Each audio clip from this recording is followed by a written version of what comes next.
Hey, welcome to Pastor Jerome TV. I'm your host, Pastor Jerome Davison. Today is a blessed day to be walking with God and to be in the light of the Lord.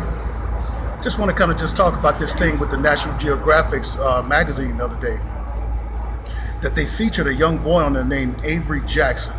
He was only 9 years old, and he's from Missouri, and his parents is celebrating and supporting the fact that he is a boy who thinks he's a girl, and they are excited about the fact that he is transgender. So National Geographic's, which I thought was always a animal magazine and featuring beasts and all different types of animals and stuff, well, maybe that's kind of symbolic gesture that, you know, a person who's turning themselves into a transgender is some kind of a creature. But to me, it's nothing more than child abuse. You know, you take a child and let them tell you what sexual orientation they are, and then you go and get them hormone shots starting at 7 years old. The boy started getting hormone injections at 7 years old, and the parents need to go to jail because that is abuse. If you whipped your child, if you spanked your child to the point that it left marks on them, then CPS will come in and take you write a report, or you could go to jail for abuse. If you don't feed your child and the child is starving and malnutrition, of course that is abuse. If the child is sick and you don't take them to the doctor and the child gets very sick and ill, of course that is abuse. But what happens when you let them get injections and shots and stuff that helps them change their sexual orientation? You change them from a boy into a girl. And this is nothing but total sickness and insanity. You know, these hospitals are supporting this stuff. Now, just the other day, my son wanted to go I took him to get a physical. He's running track this year. And my son is a little taller than me. I'm right at 6'1". And my son is about 6'2". And he looks like a man. He carries himself like a man. He goes into the doctor. And the doctors, I stay in the waiting area just, doing my study and making some notes for my new book. Well, the doctor comes out and telling me he can't do anything for my son until I'm back there. And I just shook my head. It's like, everything is so twisted and so up down. All you got to do is take the boy's breathing and check his throat and check his eyes and check his ears, and that's it. But if that's a rule, then that's a rule. But if we're going to let that be a rule, then, there needs to be more stricter restrictions on the age of a child who can receive hormone injections as a child. And we just need to return to some old school parenting and don't let these kids tell you what they're going to be. If you come home and find a boy in a dress, you say, well, get in there and take that dress off and be a boy. You're a boy, you're not a girl. We need to get back to that.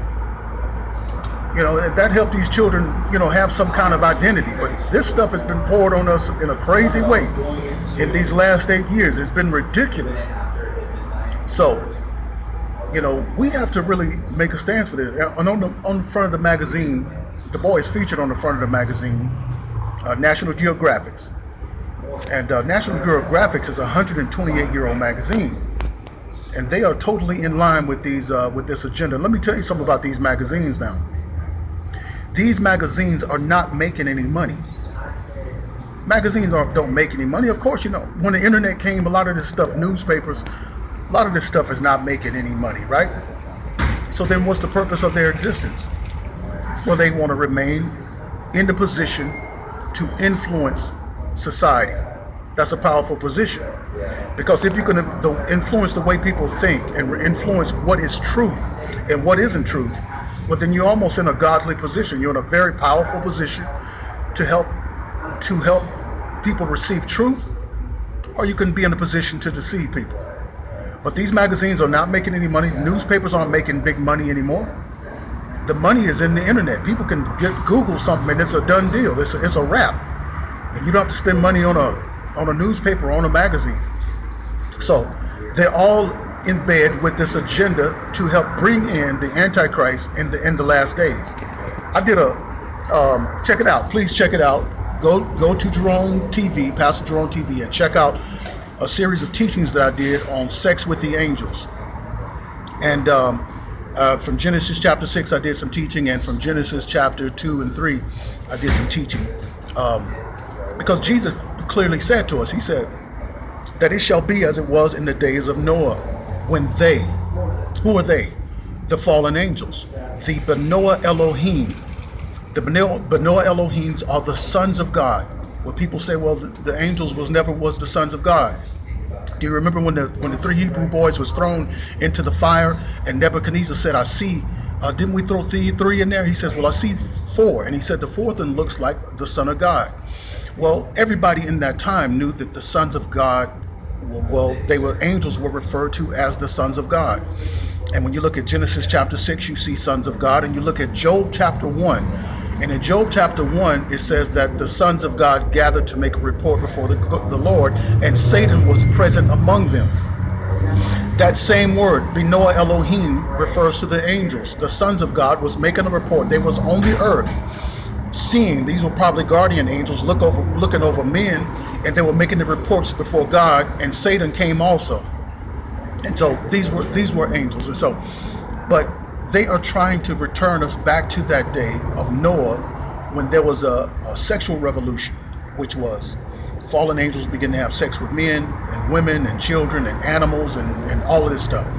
Well, the magazine is out. You can see it. The little boy also has a video where he's talking about he has a penis, but he's still a girl. And the mama is talking about, in the article that I read, she was saying that, she's a Baptist and she believes in God, but she knows that God understands that in my son's heart, in my daughter's heart, she is a girl, and God knows that she is a girl too. Well, I'm sadly mistaken, Miss Lady. God made him a boy, and when he stands before God in that day, God's going to recognize him as a boy.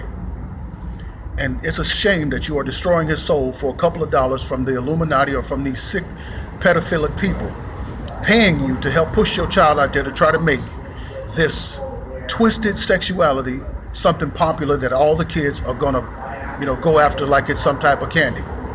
But you're mistaken, because the church is waking up, and people are waking up, and societies and communities are waking up, that you all are trying to push something so perverted on us that we are not going to receive it, and we're not going to celebrate it. We're going to tell our children the difference between boy and girl and sexuality and so forth and so on.